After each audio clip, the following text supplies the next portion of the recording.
नमस्ते दोस्तों, आज हम दुनिया भर की जनजातियों की स्थानांतरण कृषि की अद्भुत तकनीक का अन्वेषण करेंगे। ये सफर आपको दुनिया के कुछ सबसे दुर्गम और अज्ञात कोनों में ले जाएगा। हमारा पहला पड़ाव है केरल के हरे भरे जंगल, जहां कुरुम्बा और मुथुवन जनजातियां कुमारी नामक एक अनोखी खेती पद्धति का अभ्यास करती हैं।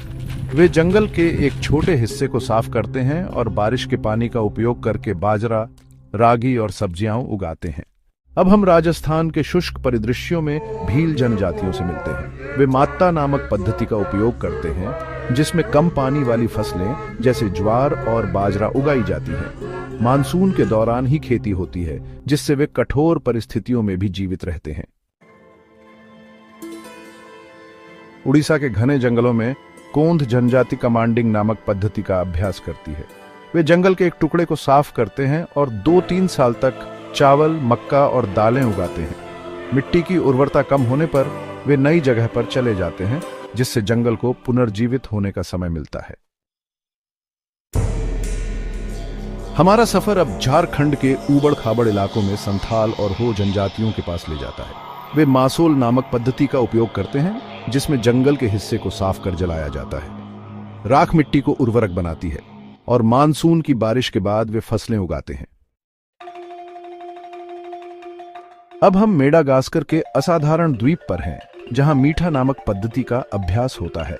किसान जंगल के एक टुकड़े को साफ कर पेड़ों को जलाते हैं, जिससे पोषक तत्वों से भरपूर राख बनती है। इस उपजाऊ भूमि पर वे चावल और मक्का उगाते हैं। इंडोनेशिया के हरे भरे द्वीप समूह में जनजातियां लड़ांग नामक पद्धति अपनाती हैं। पहाड़ी ढलानों पर सीढ़ीदार खेत बनाकर वे चावल, रतालू और फलियां उगाते हैं, जो प्रकृति की उदारता पर निर्भर हैं। थाईलैंड के हृदय में जनजातियां और राई नामक पद्धति का अभ्यास करती हैं। वे जंगल के छोटे छोटे भूखंडों को साफ कर चावल और जड़ वाली फसलों की खेती करते हैं, जो मानसून की बारिश और उपजाऊ मिट्टी पर निर्भर हैं। अब हम अमेजन के वर्षावन में हैं, जहां स्वदेशी जनजातियां रोक्का नामक पद्धति का अभ्यास करती हैं।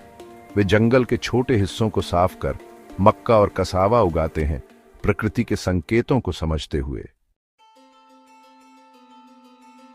हमारा अंतिम पड़ाव मेक्सिको है, जहां मिल्पा नामक पद्धति पनपती है। किसान एक साथ मक्का, फलियां और स्क्वैश बोते हैं, जो एक दूसरे का समर्थन करते हैं और एक स्थायी कृषि पारिस्थितिकी तंत्र बनाते हैं। दोस्तों, हमारा सफर यहीं खत्म होता है। स्थानांतरण कृषि जनजातीय जीवन शैली और पारंपरिक ज्ञान का प्रतीक है।